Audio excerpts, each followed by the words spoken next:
Chalan is a Palestinian journalist and filmmaker based in Gaza. He joins us live now from Cairo. Hamza, thank you very much for speaking to us, first of all. Now, as Palestinians enter a new year following one of the most devastating Gaza's seen to date, a lot of which you documented yourself, what hope is there that there'll be any improvement in 2026? How hopeful are you? First, thanks for having me.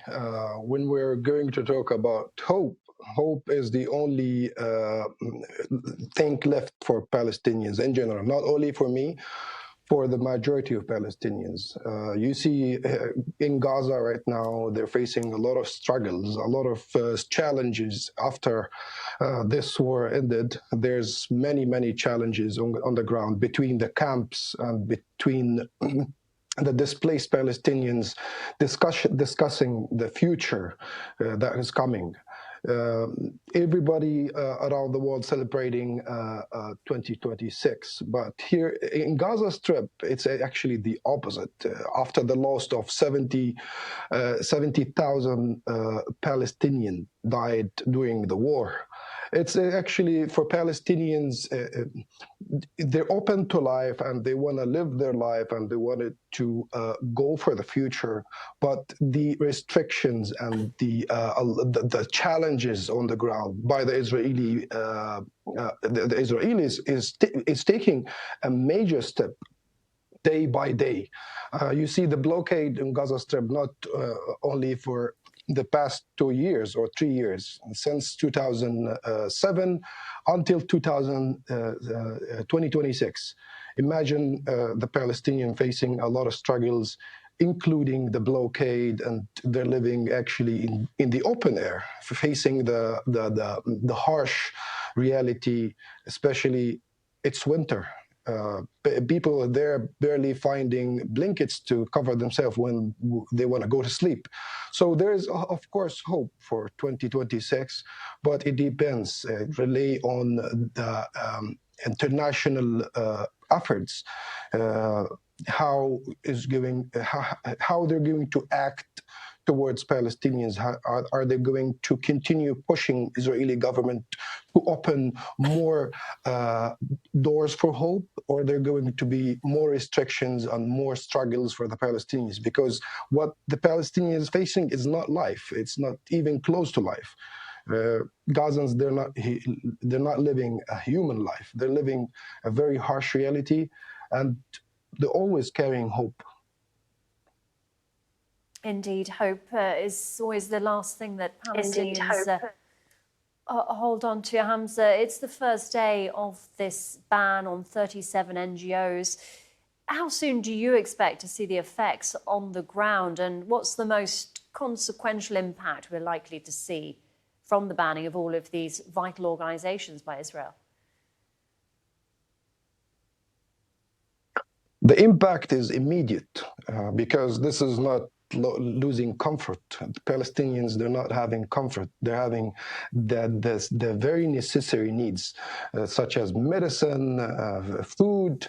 NGOs work really hard, and they are non-government organizations, and they provide Palestinians with thousands of meals, and they're providing patients some medicine to survive these harsh times. The impact is going to be immediate, and who's going to pay for this? Actually, the Palestinians, the population in Gaza. They're facing a lot of struggles, and the struggle by struggle, and now the ban or the restriction of the NGOs in Gaza Strip is going to unfold or reveal many struggles, because NGOs in Gaza Strip walk between the camps and knows exactly what Palestinians really need, and they're actually offering or giving Palestinians the minimum need, just like I mentioned just now: medicine, food, blankets. They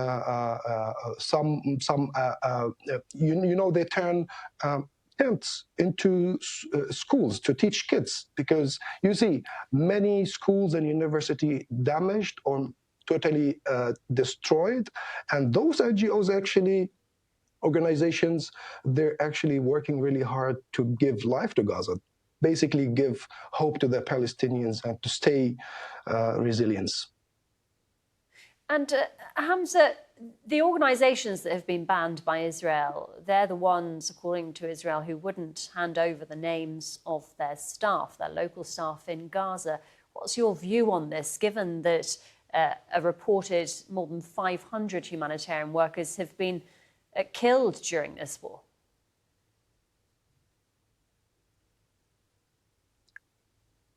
If we see it in general, Israel killed not only NGOs during the war, they killed journalists, they killed doctors, they killed professors.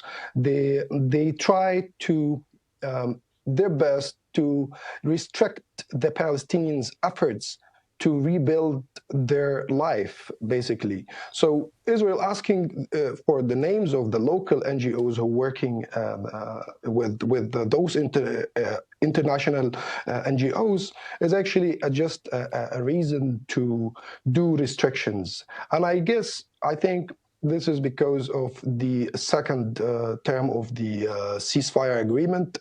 They have their own plan, and I think it's going to unfold soon. And everybody will see that Gazans is going to suffer more.